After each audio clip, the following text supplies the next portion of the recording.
Se eu trago este homem para o meio, é porque eu o amo.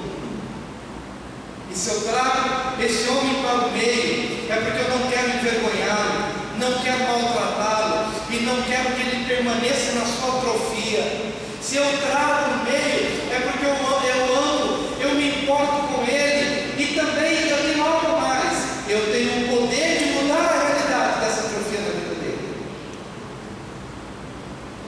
Às vezes, queridos, não trazemos assuntos ao meio, porque nos sentimos impotentes em resolver as questões.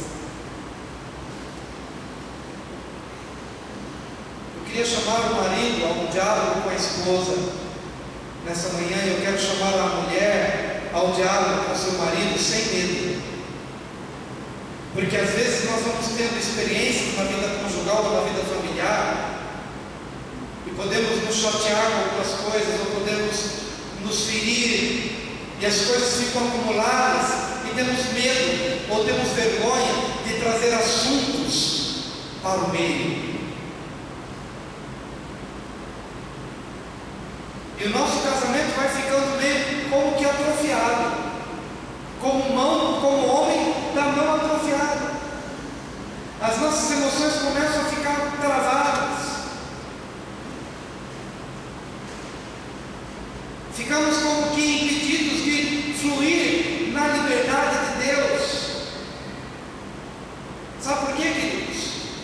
Porque temos medo de trazer os assuntos sobre a mesa. Temos medo de olhar no olho do outro e dizer, não para feri-lo ou para maltratá-lo, mas para resolver o problema da atrofia. Estamos nos atrofiando no nosso relacionamento.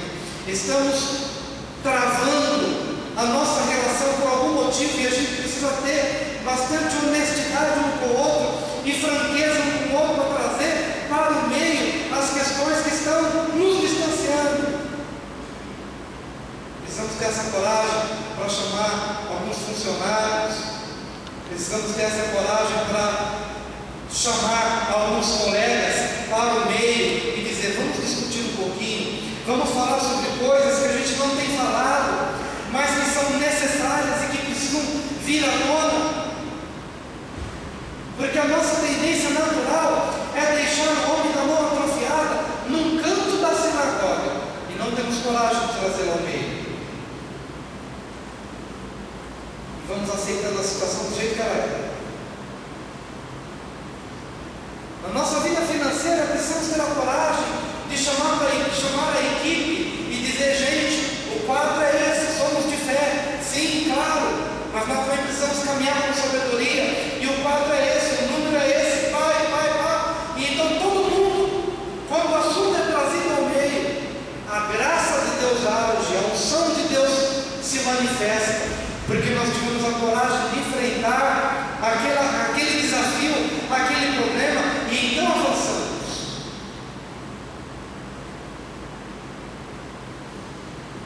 Precisamos ter a coragem de trazer ao meio assuntos acerca dos nossos filhos, quando eles são pequenininhos e eles vão crescendo de forma saudável, até que acontece alguma coisa na escola, a gente não sabe muito bem, mas a gente percebe que a reação dele a partir daquele momento já não é mais a mesma. Temos a coragem de trazer ao meio o que aconteceu, o que fazer, com jeito, com sabedoria, com a graça do Senhor. Porque as atrofias, elas se agravam mais e mais quando não temos a mesma disposição e intenção que Jesus teve. Vem para o meio.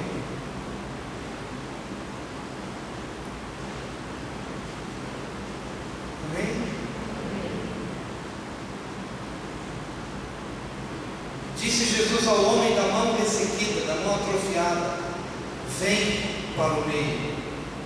Então Jesus lhes perguntou, é lícito nos sábados fazer o bem ou fazer o mal? Salvar a vida ou tirá-la? Mas eles ficaram em silêncio. Por que aqueles homens olhavam para Jesus? Será que Jesus vai trabalhar no dia de sábado? Como trabalhar? Curando aquele homem, Jesus estaria trabalhando? Salvando a vida E Jesus, de uma maneira tremenda, explica em poucas palavras que verdadeiramente quem estava trabalhando eram os fariseus e quebrando o dia de sábado, porque o pecado dá trabalho, porque o pecado é trabalhoso, porque desejar o mal do outro, armar ciladas para o outro cair, dá trabalho e quebra o princípio do sábado, tira você do descanso da paz. Jesus não era um transgressor da lei, porque curar o homem é fazer o bem, e quando fazemos o bem, nós descansamos no sábado do Senhor. Quando nós fazemos o bem, verdadeiramente nós experimentamos o que é descanso. Quando nós abençoamos, enquanto somos amaldiçoados, enquanto lutamos para a prosperidade do outro, enquanto outros lutam pela nossa queda, nós estamos no descanso, na alegria e no refrigério do Senhor. Mas quando aquele que se envereda pelo caminho da maldade, da intriga, da inveja, do cobiçar o que é do outro, esse verdadeiramente entra num caminho desenfreado de pecado, e o pecado é trabalho, o trabalho maligno, não o trabalho digno que vem do Senhor, mas o trabalho que faz o teu coração bater mais forte, que faz com que você envelheça antes do tempo, que faz com que você fique maquinando pensamentos, que gera sentimentos, que produzem ressentimentos, e tudo isso Jesus coloca no status de trabalho, de um trabalho não permitido e de um trabalho que quebra o princípio do descanso. Então Jesus fala, na verdade, quem aqui está trabalhando? Se há alguém que está trabalhando aqui, esse alguém são vocês, porque eu estou no sábado do Senhor, porque enquanto eu faço bem para alguém, eu estou no descanso. E meu amado, eu queria que você entendesse esse princípio, que você permanecerá no descanso de Deus todos os dias em que você se mantiver posicionado nos princípios de Deus.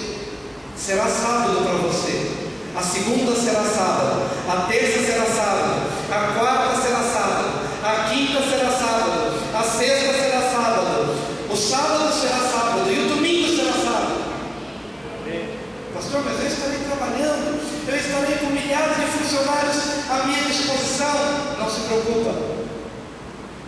Pastor, eu estarei correndo para cima e para baixo e fazendo isso e aquilo. Não importa a sua atividade, o lugar onde você estiver, não importa com quem você estará, será sábado para você, será descanso de Deus para você, não será dia de fardo nem de jugo. Talvez você termine o dia, fisicamente falando, cansado, mas quando você cair na sua cama e recostar a sua cabeça no seu travesseiro, haverá shalom do Senhor no teu coração, haverá paz do Senhor, haverá descanso do Senhor na tua vida, em nome do Senhor Jesus. Não haverá peso. Talvez você tenha carregado trocentos quilos nas tuas costas em função do seu trabalho digno, mas no seu interior haverá descanso no teu interior, haverá descanso na sua alma, nos seus pensamentos, nas suas emoções. Amém. Mas queridos, quando nós maquinamos o mal, entramos num terrível ciclo de trabalho que quebra o princípio do descanso em Deus. Já vou lhe adiantando dizendo que esse trabalho é maligno, não é um trabalho que Deus tem prometido para você. Quando eu guardo ressentimento no meu coração acerca de uma determinada pessoa, como falamos na escola de formação na quinta-feira, basta olhar para aquela pessoa e o coração começa a bater mais forte, porque eu estou magoado para com ela, eu estou ressentido para com aquela pessoa que agiu de forma ruim para comigo. Eu não lidei ainda bem com a situação e não liberei o meu coração. Então, quando vejo ou quando